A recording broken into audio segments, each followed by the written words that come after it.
In this video we'll go through what it costs to take a car that's been parked in the weeds for the last 8 years back to a roadworthy condition.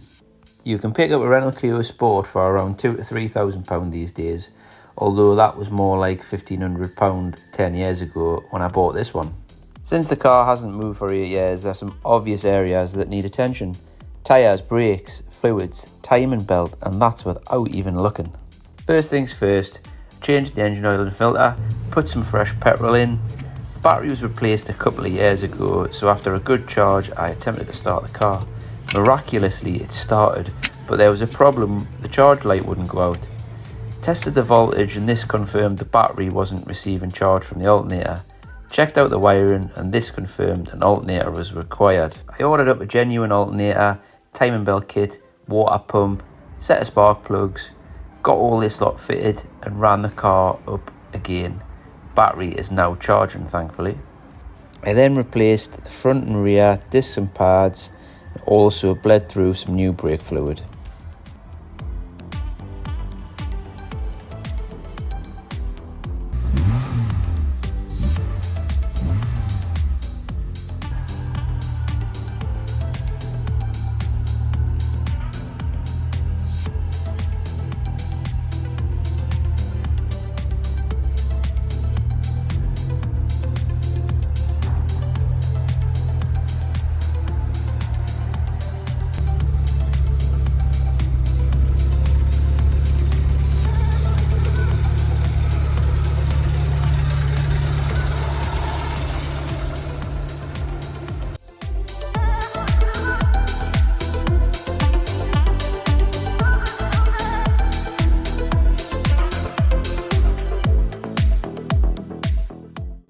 She was now ready for her first test drive to give the brakes a test.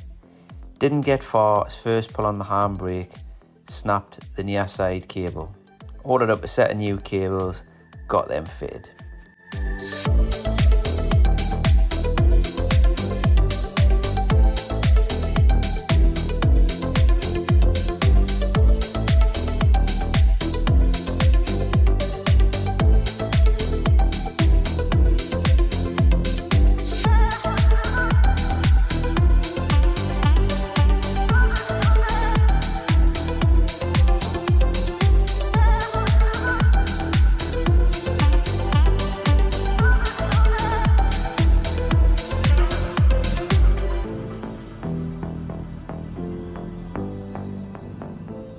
Last thing before taking the car for MOT was to check all the lights were working. Unfortunately, the hazard lights didn't work.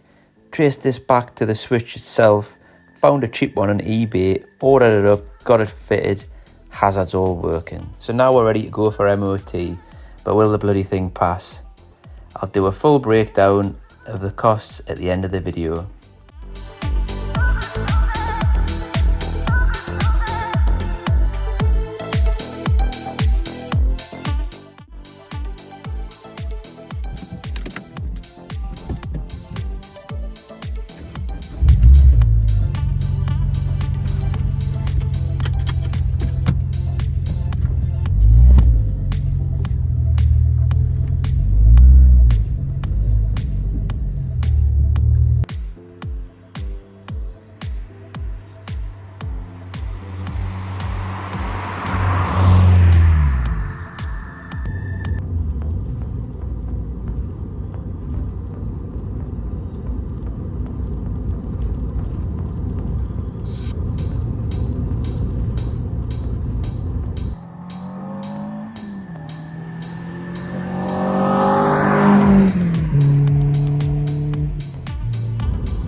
Hello guys, so we are going to run through the costs of what it took to get this car back on the road.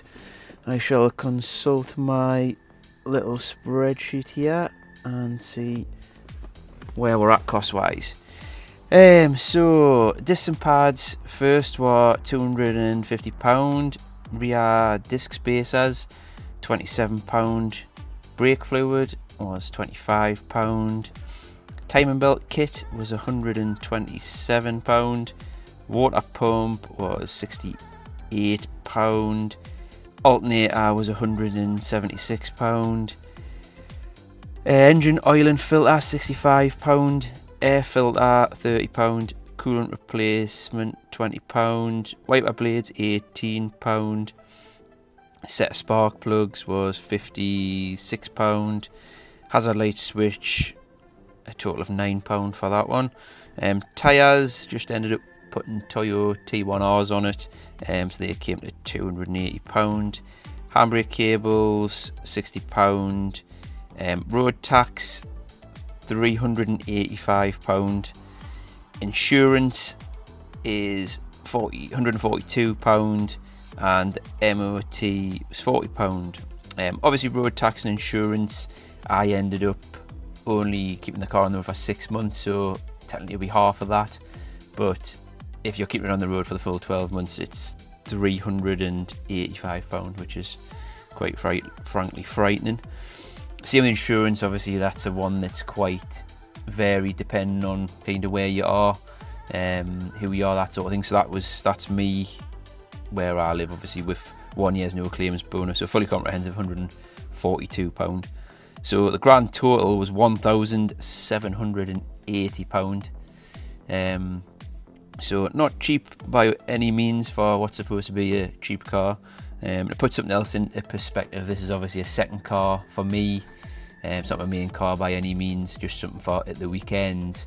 I ended up doing 500 miles with it the time it was on the road. So that works out at £3.56 per mile, and that's without including fuel, which I mean a couple of tanks of fuel to do that sort of mileage. But the plan is obviously this year we'll get some more miles in it done. So that's the costs of the car anyway. Well, if you've made it this far, thanks for watching the video. Bye.